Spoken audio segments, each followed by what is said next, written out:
As a government contractor, you probably spend a lot of time on a yearly basis doing those things that keep you ready to win the contract that you're looking for. Probably includes keeping your NAICS codes up to date and going up and going after new ones, updating your capabilities statement and tweaking it to make it look better and newer. These are all things that all of us are used to and know that we have to do to keep ourselves marketable in the area of government contracting. But what we're seeing now is there's something new on the horizon that is emerging shockingly fast. And what we're seeing is that a lot of government contractors are just not ready. And that's generative AI optimization. So, what are we talking about?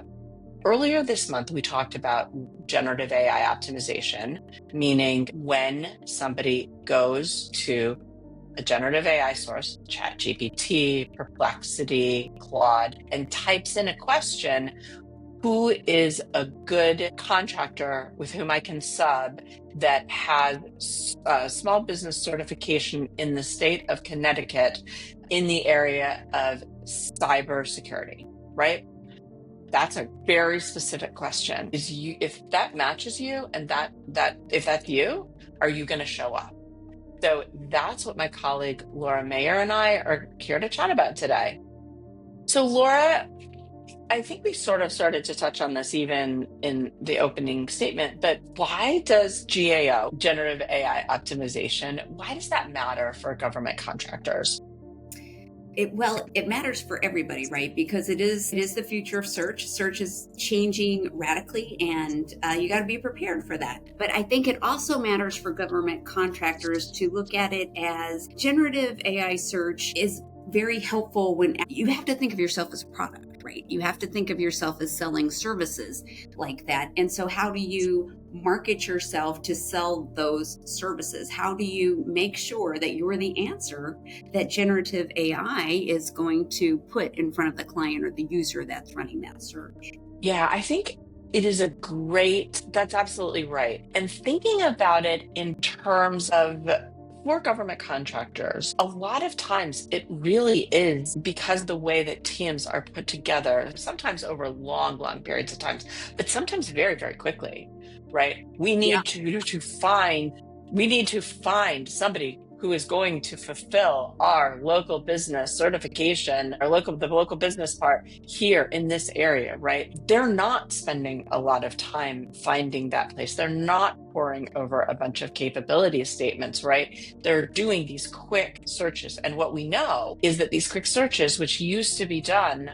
via search, are now being done via generative AI. And what we also know is that while these two things are very similar, they can also be SEO plus, right? So it's not just doing sort of the things that you need to do to get seen in search engine optimization, but it's making sure that you do that extra that makes the generative AI tools happy. Yeah. So let's talk about what that looks like. Oh, I'm sorry, Laura, did I cut you off? Well, I was just going to say, we could give a real world example here at Spring Insight, right? Like what often happens is if we go to the pre-bid conference, we see who's at the pre-bid conference. We can take those names and the people who are there and maybe the proposals due in a short amount of time. So how do you quickly research everyone that's in that pre-bid conference to see who you might even be a good team for? So I think that's a great case where you're going to use generative AI. You could possibly input all of the organizational URLs or information about those people that were also at the pre-bid conference. And if you have trained your model properly as an assistant, then it will give you that information back. Hey, this would be a good fit for you. So if the websites that we're running through the generative AI tool if those websites aren't optimized to answer the questions we're answering, then they're not part of the solution. So I think that's a great example of why it's so important to think about your site now and prepare now for that type of search query. So going from your example, let's talk about what you should optimize. So what are the pages that are most essential for organizations to think about and to optimize so that if somebody is doing that very brilliant exercise that you discussed, they're going to be seen as a really good solution. Yeah. Well, for us we're a digital marketing agency, but we're always thinking strategy. And I'm thinking about those technical pieces of the strategy, right? And it's really making sure that you're combining search engine optimization with that user experience and what they're kind of calling SXO now, right? Search experience optimization, where you're still providing well-structured content for your users, for your humans, but you're adding those powerful elements in the back end that feed the bots, that allow the bots, the search engines, the GAO, right, to present the proper information to your user. So from a technical perspective, it's adding your schemas and adding appropriate schemas to your capabilities page for sure, and different parts of your content, but it's also understanding when you're adding those different kinds of schema, that elements of those schema that you want to include, right? So say we're talking about a very basic one that most people put into is their organization schema. What is schema? What is that? What does that mean? Well, it has these different elements in it. You can put your DUNS code in it. It's optional, but it's very useful for procurement. You definitely want to put your NAICS codes in there. And this is where you want someone with some technical savvy in the field to tell you this, because it's not a standard schema property to put your NAICS codes in your organization schema, but it can be added via the additional property tag. So, if you know that, right? You can put your tax ID in there if it's publicly listed as an identifier. And another thing I think that's often overlooked is you put that contact point into your organization schema. You don't want it to be the contact of like your info at or just your generic organization contact point. You want to make sure you're including the contracting contact information there, because that's the useful information for your users when they find your information and are conducting that query. So just to be clear for everybody who's listening, because, and by the way, I didn't say this at the beginning, we did a basic sort of why does generative AI matter for businesses? And in there, we talk a lot about what schema is, because I think, so if you listen to Laura and you're like, wow, this is really interesting, but I don't really know that I understand, that's a great video to listen to as well, to sort of get to understand what we're talking about. But I will say, everything that you just talked about is on the back end, right? Those are the schemas. Those are all things that are done that you as a user, when you come to a website, you will have no idea that that was done, because with your bare eyes, it's done in the back end. Right. It's done intentionally so that search engines and queries being done can understand the content and the organization of content on that website and provide better answers, more targeted answers to what that user is searching for. So by putting this stuff in, we just make your content more searchable, more understandable, and more organized. Yeah, absolutely. These are all just best practice things, but because humans don't see them, we sometimes overlook them, or we get very bedazzled by a beautifully designed website. But if it has nothing in the back end, right? If it's really pretty with no brains, it's really not serving its purpose. So many comments to that. So let's talk about FAQs, because that's another thing that is ridiculously important here. Yeah. The way that I typically talk about this, and this is one of the ways that search engine optimization and generative AI optimization differ, because search engine optimization, right, you're looking for keywords. You're really working on, you're sort of thinking about keywords and what are the keywords that you want to show up and how you measure. But generative AI optimization, you're really thinking about questions, right? Because what people are searching on is they're searching on questions. How do I find who does this, et cetera, et cetera? Any thoughts there, Laura?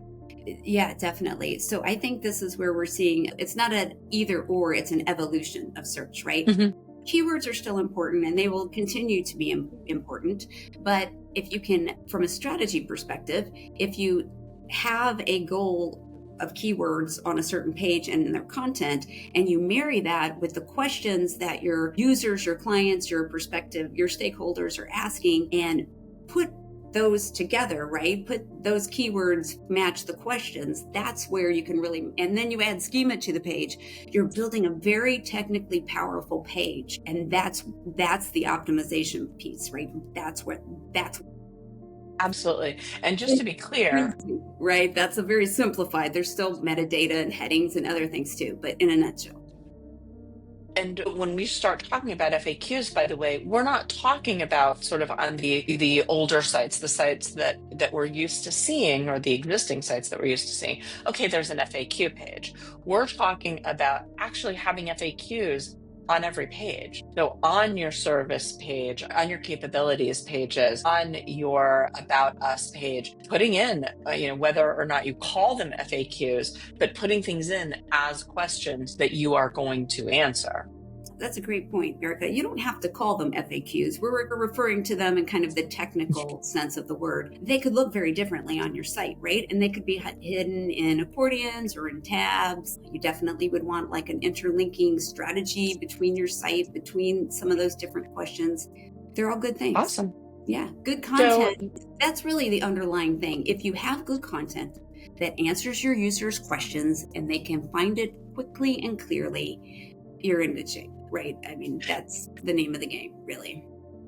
The pages that we're talking about, just to make sure that we're clear, for government contractors, the pages that we consider really the most important for us to discuss here are the capabilities page, the contract vehicle page, which also likely has sort of the NAICS codes and all of the data that's very specific to how other entities find you as a government contractor and search for you, look for you as a government contractor, past performance and case studies, and the team page, and also compliance pages that tell people, that sort of give people a sense that we know this business, right? We're here. We've done the work. Any other thoughts that we want to share, Laura?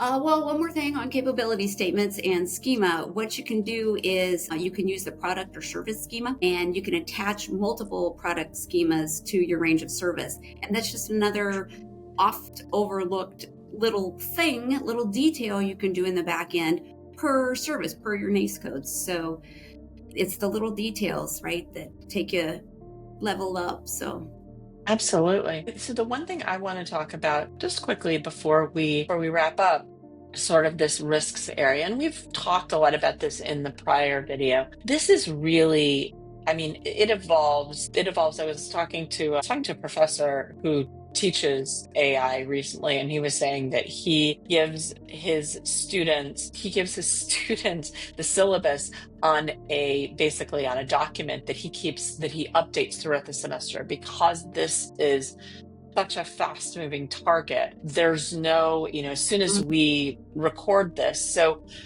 everything that we're saying here, it changes and it evolves. But one thing that, that is a risk is it is really hard to get mentioned. And, a lot of times we're sort of queuing up data for the generative AI engines that they're using and abusing us and not even necessarily citing us. And we know that, but we'd rather play the game than and hope for the best as this continues to evolve, than sort of stay at home and not be a part of the conversation, at all.